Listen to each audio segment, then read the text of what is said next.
Hey everyone, this is Lara, and I'm here today to do a video I've been wanting to do for this past week and just, of course, haven't had a chance to. It is a Top 10 Tuesday, which is a weekly meme hosted by The Broken and Bookish. I'll put all the links below in the down bar.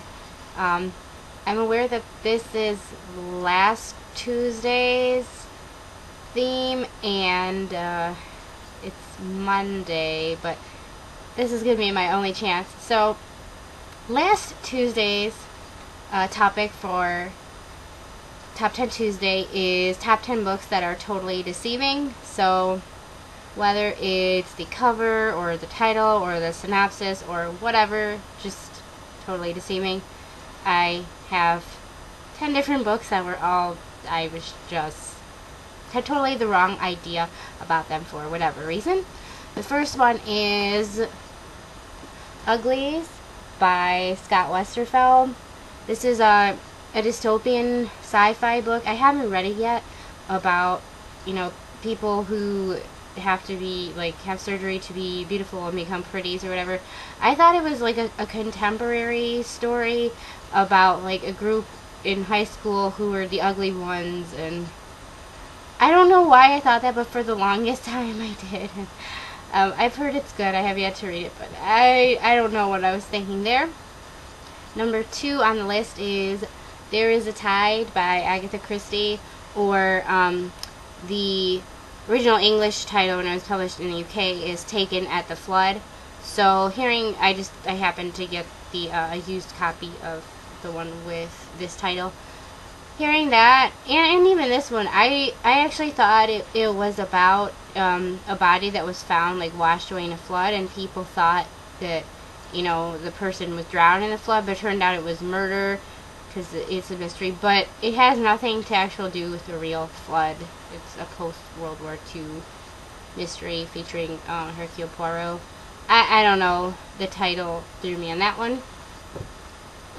Number 3 is The Curious Incident of the Dog in the Nighttime by Mark Haddon.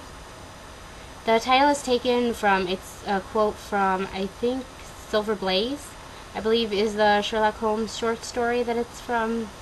I believe it's Silver Blaze. I'm not 100% sure, but I have read it. And I thought this was gonna be like a real mystery about a dog, and it kind of, the narrator thought it was going to be like that, but it's really about an autistic boy and his life, and I was just totally thrown off by that. Number 4 is City of Bones by Cassandra Clare. This was my number 1 least favorite cover. If you can recall, I did a least favorite covers video way back when, one of my first videos. And just looking at it, I was thinking it was like a gay smut fantasy for real. But I bought it in a box set, and I didn't really see this cover. It's not one of my favorite books, but it's a highly enjoyable urban fantasy, and this is just not a good cover choice, let's just say. Number 5 on the list is Looking for Alaska by John Green. Okay, really, this title, I thought it was really about boys going on an expedition in Alaska and learning about themselves in the winterness and stuff like that. Turns out that Alaska is a girl, and it has nothing to do with the actual state, and yeah.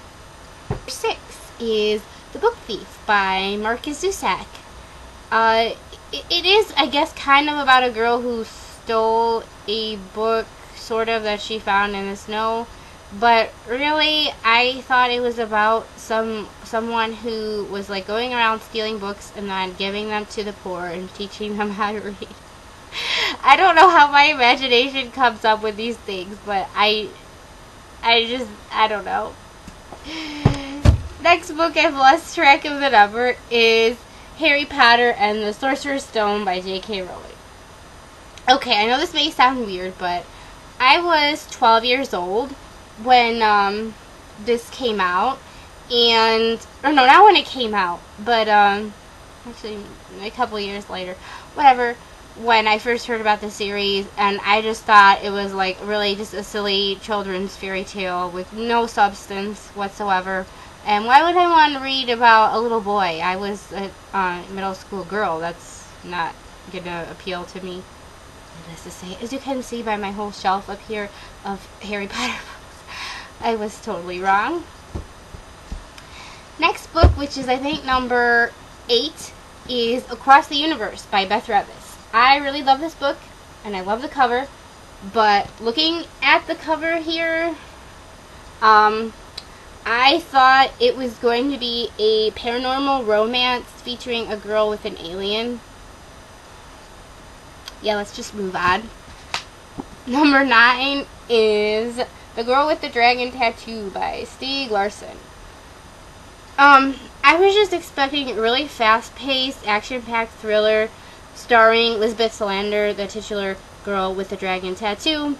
I didn't realize that, Michael Blomkvist was really more of the main character, and it was a pretty slow-moving, although interesting in its own way, mystery slash kind of like a political propaganda or political criticism of Sweden and its government and stuff. So I was totally wrong about that. The last one, which should hopefully be number 10, is Graceling by Kristen Gashore. One of my number 1 disappointments of 2011, which is when I read it, not when it came out. I thought it was going to be this action-packed story about a girl, Grace, with the power to kill, and it ended up being very slow for the large majority of the book and quite anticlimactic, and I didn't really like it. Sorry to all the fans out there. That is my late Top 10 Tuesday of Top 10 books that were totally deceiving.